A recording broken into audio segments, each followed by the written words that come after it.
ആയത്തുള്ള Ali Khamenei കൊല്ലപ്പെട്ട ശേഷം പശ്ചിമേഷ്യൻ യുദ്ധത്തിൽ ഇറാന് കിട്ടിയ ഏറ്റവും വലിയ തിരിച്ചടിയാണ് അലി ലാരിജാനി എന്ന ഇറാനിയൻ പരമോന്നത സുരക്ഷാ കൗൺസിൽ മേധാവിയുടെ വധം. കഴിഞ്ഞ ദിവസം ഇസ്രായേൽ നടത്തിയ വ്യോമാക്രമണത്തിലാണ് അലി ലാരിജാനിയും ഒപ്പം IRGCയുടെ ഉന്നത കമാൻഡർ ഗുലാം റേസ സുലൈമാനിയും കൊല്ലപ്പെട്ടത്. ഇതിന് പിന്നാലെ ഇറാന്റെ ഇന്റലിജൻസ് മന്ത്രി ഇസ്മായിൽ ഖതീബിനെയും വധിച്ചതായി ഇസ്രായേൽ പ്രതിരോധ മന്ത്രി ഇസ്രായേൽ കാറ്റ്സ് ഇന്ന് അറിയിച്ചിട്ടുണ്ട്. രാത്രിയിൽ നടത്തിയ വ്യോമാക്രമണത്തിലൂടെയാണ് ഇന്റലിജൻസ് മന്ത്രി ഇസ്മായിൽ ഖതീബിനെ വധിച്ചത് എന്ന് ഇസ്രായേൽ അവകാശപ്പെടുന്നു. 2 ദിവസത്തിനിടെ കൊല്ലപ്പെടുന്ന മൂന്നാമത്തെ പ്രമുഖ ഇറാനിയൻ നേതാവാണ് ഇസ്മായിൽ ഖതീബ്. ഷിയ പുരോഹിതനായ ഇസ്മായിൽ ഖതീബ് ഇറാൻ ജുഡീഷ്യറിയിലും ഇന്റലിജൻസ് മന്ത്രാലയത്തിലും വിവിധ പദവികൾ വഹിച്ചിട്ടുണ്ട്. 1980കളിലെ ഇറാൻ ഇറാഖ് യുദ്ധത്തിൽ റവല്യൂഷണറി ഗാർഡിന്റെ ഭാഗമായിരുന്ന ഇദ്ദേഹത്തിന് പോരാട്ടത്തിനിടെ പരിക്കേറ്റിട്ടുണ്ട്. അമേരിക്കയ്ക്കും സഖ്യകക്ഷികൾക്കുമെതിരെ സൈബർ ആക്രമണങ്ങൾക്കും ചാരപ്രവർത്തനങ്ങൾക്കും നേതൃത്വം നൽകി എന്നാരോപിച്ച് 2022 US ട്രഷറി ഡിപ്പാർട്ട്മെന്റ് ഖതീബിന് ഉപരോധം ഏർപ്പെടുത്തിയിരുന്നു. അർമേനിയൻ സർക്കാർ വെബ്സൈറ്റുകൾക്ക് നേരെയുണ്ടായ സൈബർ ആക്രമണങ്ങളിലും വ്യക്തിവിവരങ്ങൾ ചോർത്തിയതിലും ഇദ്ദേഹത്തിന് പങ്കുണ്ട് എന്നായിരുന്നു അമേരിക്കയുടെ കണ്ടെത്തൽ. അതിനിടെ ലാരിജാനിയുടെയും സുലൈമാനിയുടെയും കൊലയ്ക്ക് പകരം ചോദിക്കുമെന്ന് പ്രഖ്യാപിച്ച് രംഗത്തെത്തിയിരിക്കുകയാണ് ഇറാൻ സേനയായ IRGC. ഇന്ന് രാത്രി ശത്രുവിൻ്റെ ആകാശം നിങ്ങൾക്ക് കൂടുതൽ വർണ്ണാഭമായിരിക്കുമെന്നാണ് IRGC നൽകിയ മുന്നറിയിപ്പ്. IRGC എയർഫോഴ്സ് കമാൻഡർ സർദാർ മൗസവിയുടേതാണ് ഭീഷണി മുന്നറിയിപ്പ്. അതിവേഗത്തിലുള്ള തിരിച്ചടിക്ക് ആഹ്വാനം ചെയ്തതിന് പിന്നാലെ ബുധനാഴ്ച പുലർച്ചെ ഇസ്രായേലിൽ ഇറാന്റെ ബാലിസ്റ്റിക് മിസൈൽ പതിക്കുകയും ചെയ്തു. 2 പേരാണ് ഇറാന്റെ ഈ ആക്രമണങ്ങളിൽ കൊല്ലപ്പെട്ടത്. ഇത് വെറുമൊരു മിസൈൽ ആക്രമണമല്ല, മറിച്ച് ഇസ്രായേലിന്റെ വിഖ്യാതമായ വ്യോമ പ്രതിരോധ സംവിധാനങ്ങളെ പോലും മറികടക്കാൻ ശേഷിയുള്ള ക്ലസ്റ്റർ വാർഹെഡുകളാണ് ഇറാൻ ഇത്തവണ പ്രയോഗിച്ചിരിക്കുന്നത്. സാധാരണ ബാലിസ്റ്റിക് മിസൈലുകൾ ലക്ഷ്യസ്ഥാനത്ത് ചെന്ന് ഒറ്റ ബോംബ് പോലെ പൊട്ടിത്തെറിക്കുകയാണ് പതിവ്. എന്നാൽ ക്ലസ്റ്റർ മിസൈലുകൾ ലക്ഷ്യസ്ഥാനത്തിന് തൊട്ടുമുകളിൽ എത്തുമ്പോൾ അതിൻ്റെ മുൻഭാഗം വിഘടിക്കുകയും അതിനുള്ളിൽ ഇരിക്കുന്ന 100 കണക്കിന് ചെറിയ ബോംബുകൾ വലിയൊരു പ്രദേശത്തേക്ക് മഴ പോലെ പെയ്തിറങ്ങുകയും ചെയ്യും. ഇസ്രായേലിന്റെ പ്രതിരോധ സംവിധാനങ്ങളായ അയൺ ഡോം, ആരോ പോലുള്ളവയ്ക്ക് ഇതിനെ പെട്ടെന്ന് തടയാനും കഴിയില്ല. ഖമനേയിയുടെ മരണത്തിന് ശേഷം ഇറാൻ നടത്തുന്ന ഏറ്റവും വലിയ നീക്കമായാണ് ഇതിനെ വിലയിരുത്തപ്പെടുന്നത്. അതുകൊണ്ടുതന്നെ ഈ ആക്രമണം ഇസ്രായേലിനെ അക്ഷരാർത്ഥത്തിൽ ഞെട്ടിച്ചുവെന്നാണ് വിദേശ മാധ്യമ റിപ്പോർട്ടുകൾ. ഇറാൻ സൈനിക മേധാവി ജനറൽ അമീർ ഹതാമി പറഞ്ഞത് രക്തത്തിന് രക്തം കൊണ്ട് പകരം വീട്ടുക എന്ന നയമാണ് ഇറാൻ സ്വീകരിച്ചിരിക്കുന്നത് എന്നാണ്. ഇതിനിടയിൽ തന്നെ ഹോർമൂസ് കടലിടുക്ക് വീണ്ടും തുറക്കുന്നതിനായുള്ള ആദ്യഘട്ട നീക്കമെന്ന നിലയിൽ ഇറാന്റെ മിസൈൽ കേന്ദ്രങ്ങൾക്ക് നേരെ അമേരിക്ക ശക്തമായ ബോംബാക്രമണവും നടത്തി.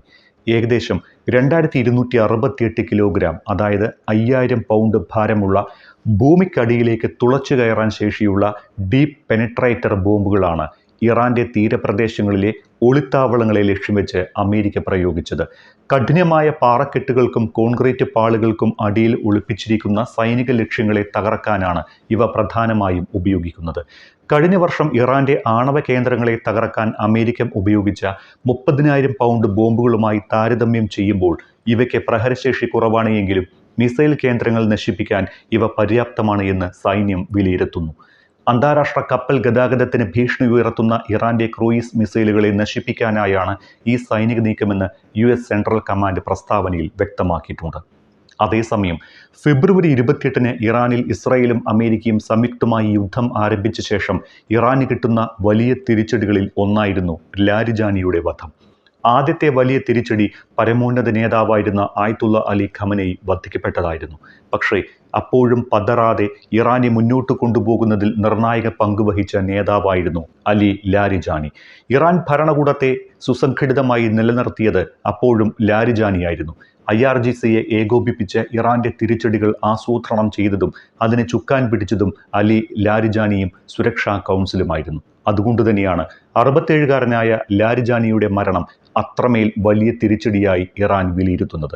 ഇറാന്റെ ഉന്നമനത്തിനും ഇസ്ലാമിക വിപ്ലവത്തിനുമായി ജീവിതം മുഴുവൻ ശ്രമിച്ച് ആഗ്രഹം നിറവേറ്റി അഭിമാനത്തോടെ രക്തസാക്ഷിത്വം വരിച്ചു എന്നാണ് ലാരിജാനിയുടെ മരണം സ്ഥിരീകരിച്ചുകൊണ്ട് Iranian supreme national security council പുറത്തിറക്കിയ കുറിപ്പിൽ പറയുന്നത്. അതേസമയം ആയത്തുള്ള ഖമനിയെ കൊലപ്പെടുത്തിയ ആ ആക്രമണത്തിൽ തന്നെ മകൻ മുജ്തബയ്ക്കും പരിക്കേറ്റിരുന്നുവെന്ന റിപ്പോർട്ടുകൾ കൂടി കഴിഞ്ഞ ദിവസം പുറത്തു വന്നിരുന്നു.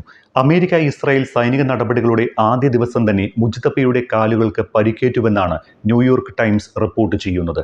ഇസ്രായേലി ഇറാനിയൻ സ്രോതസ്സുകളിൽ നിന്നാണ് ഈ വിവരങ്ങൾ ലഭിച്ചത് എന്ന് ന്യൂയോർക്ക് ടൈംസ് പറയുന്നു. ഇതുകാരണമാണ് പുതിയ നേതാവായി തിരഞ്ഞെടുക്കപ്പെട്ടിട്ടും മുജ്തബ പൊതുപരിപാടികളിൽ നിന്ന് വിട്ടുനിൽക്കുന്നത്. വീഡിയോയോ ഫോട്ടോകളോ പുറത്തുവരാത്തതിന് കാരണം ഇതാകാമെന്നാണ് പത്രം പറയുന്നത്. നിലവിലുള്ള പരിക്കുകൾക്ക് പുറമെ എന്തെങ്കിലും പൊതുപരിപാടികളിൽ പങ്കെടുത്താലോ പ്രഖ്യാപനങ്ങൾ നടത്തിയാലോ വീണ്ടും അദ്ദേഹം ലക്ഷ്യമാകുമെന്ന് ആശങ്കയുണ്ട് എന്ന് മറ്റൊരു പത്രവും റിപ്പോർട്ട് ചെയ്യുന്നു. ഖമനയുടെ പരിക്കുകൾ പക്ഷേ തീരുമാനങ്ങൾ എടുക്കുന്നതിനോ രാജ്യം ഭരിക്കുന്നതിനോ തടസ്സമാകുന്നുണ്ടോ എന്ന് വ്യക്തമല്ല. ഇറാൻ പ്രസിഡന്റിന്റെ മകൻ പറയുന്നത് മുജ്തബ ഖമനേയി സുരക്ഷിതനും ആരോഗ്യവാനുമാണ് എന്നാണ്. പരമോന്നത നേതാവിന് പരിക്കേറ്റുവെന്ന വസ്തുത പക്ഷേ നിഷേധിക്കുന്നുമില്ല.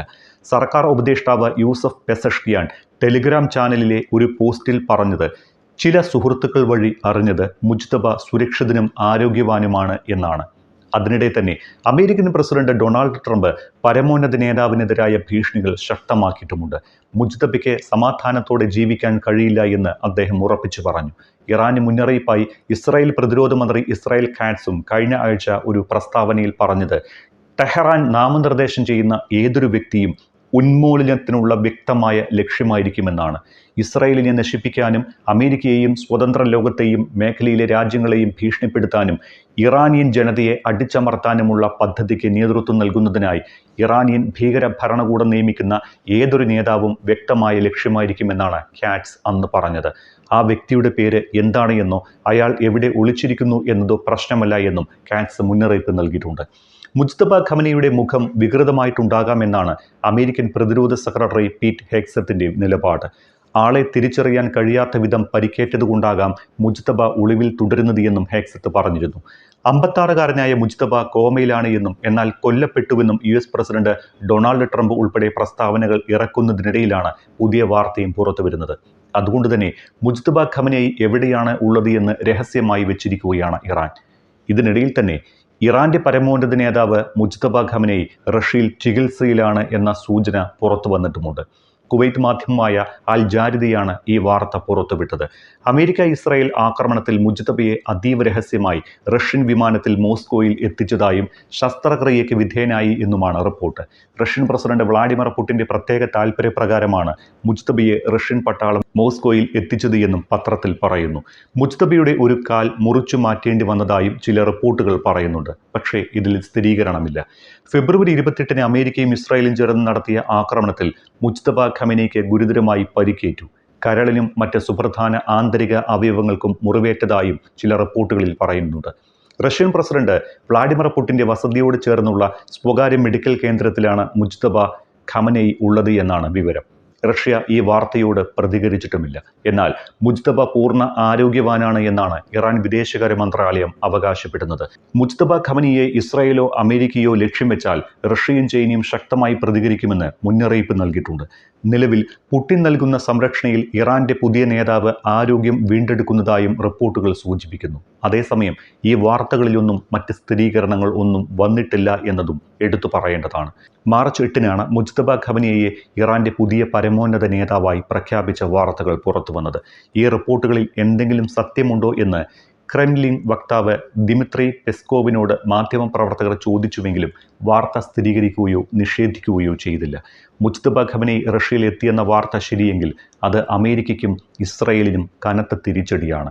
ഇറാനിലെ ഭരണകൂട ഇടനാഴികളിലെ ചാരന്മാരെ ഉപയോഗിച്ച് വിവരങ്ങൾ ശേഖരിച്ചാണ് അമേരിക്കയും ഇസ്രായേലും ഓരോ നീക്കവും നടത്തുന്നത്. ആയത്തുള്ള ഖമനിയും ഇറാന്റെ മുതിർന്ന നേതാക്കളും ഒന്നിച്ചുകൂടിയ സ്ഥലത്തെക്കുറിച്ച് ചാരന്മാർ വഴി അമേരിക്കയ്ക്കും ഇസ്രായേലിനും വിവരം ലഭിച്ചിരുന്നു. അതാണ് കൃത്യമായി വ്യോമാക്രമണം നടത്താൻ സാധിച്ചത്. പക്ഷേ മുജ്തബയുടെ കാര്യത്തിൽ അത് തെറ്റി. ഏത് പുതിയ നേതാവ് വന്നാലും വെച്ചേക്കില്ല എന്ന് പറഞ്ഞുകൊണ്ടിരുന്ന ഇവർക്ക് മുജ്തബയുടെ റഷ്യയിലേക്കുള്ള പോക്കിനെക്കുറിച്ച് ഒന്നും അറിയാൻ കഴിഞ്ഞില്ല. റഷ്യ ഇറാനെ സഹായിക്കുന്നു എന്ന് അറിയാമായിരുന്നിട്ടും മുജ്തബയുടെ റഷ്യയിലേക്കുള്ള പോക്ക് അറിയാനോ അത് തടയാനോ ഇസ്രായേലിനോ അമേരിക്കയ്ക്കോ കഴിഞ്ഞില്ല എന്നത് അവർക്ക് ക്ഷീണമാണ്. യുദ്ധസമയത്ത് രാജ്യത്തിൻ്റെ ഏറ്റവും പ്രധാന നേതാവ് ചാരക്കണ്ണുകളിൽ നിന്ന് ഒളിച്ചു എന്നത് വലിയ വീഴ്ചയായിട്ടാകും രണ്ട് രാജ്യങ്ങളും കാണുക. അതിനിടെ ഇറാൻ യുദ്ധത്തിൽ അമേരിക്കയുടെ വീഴ്ചകളുടെ വിവരങ്ങളും പുറത്തുവരുന്നുണ്ട്. ഇറാന്റെ ആണവ പദ്ധതിയുടെ പ്രധാന സാങ്കേതിക വശങ്ങളെ ഇറാനുമായി ചർച്ചയ്ക്ക് പോയ അമേരിക്കൻ പ്രതിനിധി സ്റ്റീവ് വിറ്റ്കോഫ് തെറ്റിദ്ധരിച്ചുവെന്നാണ് റിപ്പോർട്ട്. ആയുധ നിയന്ത്രണ അസോസിയേഷൻ ലഭിച്ച റെക്കോർഡിംഗുകൾ ഇതാണ് സൂചിപ്പിക്കുന്നത് എന്ന് റിപ്പോർട്ടുകളിൽ പറയുന്നു. 2003 ഇറാഖ് യുദ്ധം വികലമായ വിദേശകാര്യ നയത്തിൻ്റെയും പാളിയ യുദ്ധതന്ത്രത്തിൻ്റെയും ഉദാഹരണമായാണ് അമേരിക്ക കാണുന്നത്. ഇന്റലിജൻസ് മുന്നറിയിപ്പുകൾ അവഗണിച്ചു, പ്രൊഫഷണലുകളെ അഥവാ വിദഗ്ധരെ മാറ്റി നിർത്തി, വിശ്വസനീയമായ ഒരു അന്തിമ തീരുമാനമില്ലാതെ ഒരു യുദ്ധം ആരംഭിച്ചു, ഔപചാരികമായ ആലോചനകൾ മറികടന്ന് ഒരു ചെറിയ സംഘം തീരുമാനമെടുത്തു എന്നിവയാണ് പ്രധാന കാരണങ്ങളായി കൗൺസിൽ ഓൺ ഫോറിൻ റിലേഷൻസ് എന്ന സംഘടന കണ്ടെത്തിയത്. 2 പതിറ്റാണ്ടുകൾക്ക് ശേഷം അതിൻ്റെ തനി ആവർത്തനമാണ് ഇറാൻ യുദ്ധത്തിൽ ഇപ്പോൾ കാണുന്നത്. കഥയിലെ അഭിനേതാക്കൾ വ്യത്യസ്തരാണ്, ഭൗമരാഷ്ട്രീയ പശ്ചാത്തലം മാറി, എന്നിരുന്നാലും തീരുമാനം എടുക്കലിൻ്റെ രീതി പരിചിതമായ ബലഹീനതകൾ കാണുന്നു. പ്രൊഫഷണൽ ഉപദേശത്തെ അവഗണിച്ച് നയരൂപീകരണക്കാരുടെ ഒരു ചെറിയ ഗ്രൂപ്പിനെ ആശ്രയിക്കുകയാണ് ഇപ്പോൾ ട്രംപ് ചെയ്യുന്നത്. മാറിക്കൊണ്ടിരിക്കുന്ന ലക്ഷ്യങ്ങൾ പ്രഖ്യാപിക്കാനുള്ള പ്രവണത 2 സംഘർഷങ്ങളിലും പ്രകടമാണ്. അനൗപചാരിക ഉപദേഷ്ടാക്കളുടെ വർദ്ധിച്ചുവരുന്ന സ്വാധീനവും ദേശീയ സുരക്ഷാ സംവിധാനത്തിൽ സ്ഥാപന അവലോകനത്തിൻ്റെ പങ്ക് കുറയുന്നതും 2 യുദ്ധങ്ങളിലും പ്രതിഫലിക്കുന്നു. പാളിയ തന്ത്രങ്ങളുടെ തുടക്കം ഡൊണാൾഡ് ട്രംപിൽ നിന്ന് തന്നെയാണ്. ഇറാനുമായി അമേരിക്ക സംഘർഷത്തിൽ ഏർപ്പെട്ടതിന് പ്രസിഡന്റ് ഡൊണാൾഡ് ട്രംപ് ഒരു ദിവസം തന്നെ നിരവധി വിശദീകരണങ്ങൾ നൽകി. വ്യത്യസ്ത സമയങ്ങളിൽ ഇറാന്റെ ആണവ പദ്ധതി നശിപ്പിക്കുക, ഹോർമുസ് കടലിടുക്ക് വീണ്ടും തുറക്കുക, ഇസ്രയേലിനെതിരായ ഇറാനിയൻ പ്രതികാരം തടയുക, ഭരണമാറ്റം എന്നിവ വരെ പ്രഖ്യാപിത ലക്ഷ്യങ്ങളിലുണ്ടായിരുന്നു. ഓരോ വിശദീകരണവും വ്യത്യസ്തമായ തന്ത്രപരമായ ലക്ഷ്യത്തിലേക്ക് വിരൽ ചൂണ്ടുന്നു. സൈനിക പ്രചാരണങ്ങൾക്ക് വ്യക്തമായ രാഷ്ട്രീയ ലക്ഷ്യങ്ങൾ ആവശ്യമാണ്. കാരണം ആ ലക്ഷ്യങ്ങളിൽ നിന്നാണ് പ്രവർത്തനങ്ങൾക്ക് യുക്തി ഉണ്ടാകുന്നത്. ലക്ഷ്യങ്ങൾ മാറുമ്പോൾ തന്ത്രപരമായ ആസൂത്രണം ബുദ്ധിമുട്ടായിത്തീരുന്നു. ദേശീയ സുരക്ഷാ കൗൺസിൽ സംഘടിപ്പിച്ച ചർച്ചകളിലൂടെയല്ല, ട്രംപിന്റെ വസതിയിലെ ചർച്ചകൾക്കിടയിലാണ് ആക്രമണങ്ങൾക്ക് അന്തിമ അംഗീകാരം നൽകിയത് എന്ന് റിപ്പോർട്ടുണ്ട്.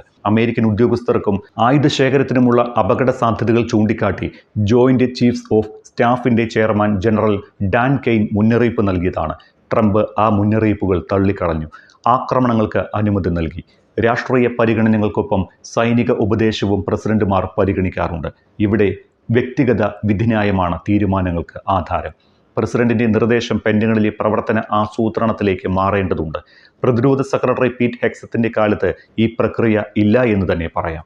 വലിയ പ്രതിരോധ ഉത്തരവാദിത്വം കൈകാര്യം ചെയ്യുന്നതിനോ തന്ത്രപരമായ ആസൂത്രണത്തിന് മേൽനോട്ടം വഹിക്കുന്നതിനോ പരിചയമില്ലാതെയാണ് ഹെക്സത്ത് അധികാരസ്ഥാനത്ത് വന്നത്. മുൻ ആക്രമണങ്ങൾ ഇറാന്റെ ആണവ പദ്ധതിയെ തകർത്തു കളഞ്ഞു എന്ന് അദ്ദേഹം പ്രഖ്യാപിച്ചു. പിന്നീട് സ്വതന്ത്ര വിലയിരുത്തലുകൾ ഈ പ്രസ്താവനയെ വെല്ലുവിളിച്ചു. ഇറാനിയൻ ആക്രമണത്തിൽ 6 അമേരിക്കൻ സൈനികർ കൊല്ലപ്പെട്ടതിന് ശേഷം ഭരണകൂടത്തെ ലജ്ജിപ്പിക്കാൻ മാധ്യമപ്രവർത്തകർ അവരുടെ മരണങ്ങൾ ചൂഷണം ചെയ്യുന്നുവെന്ന് അദ്ദേഹം ആരോപിച്ചു. ഇറാനുമായി ശത്രുത ആരംഭിക്കുന്നതിന് മുൻപ് തന്നെ അമേരിക്കൻ പ്രവർത്തനങ്ങളിൽ സിവിലിയൻ മരണങ്ങൾ ട്രാക്ക് ചെയ്യുന്നതിന് ഉത്തരവാദിയായ പെന്റഗൺ ഓഫീസ് അദ്ദേഹം നിർത്തലാക്കിയിരുന്നു. അങ്ങനെ പാളിച്ച നിഴലിക്കുന്ന യുദ്ധവും യുദ്ധതന്ത്രവുമാണ് ട്രംപും പിണിയാളുകളും നടത്തുന്നത്.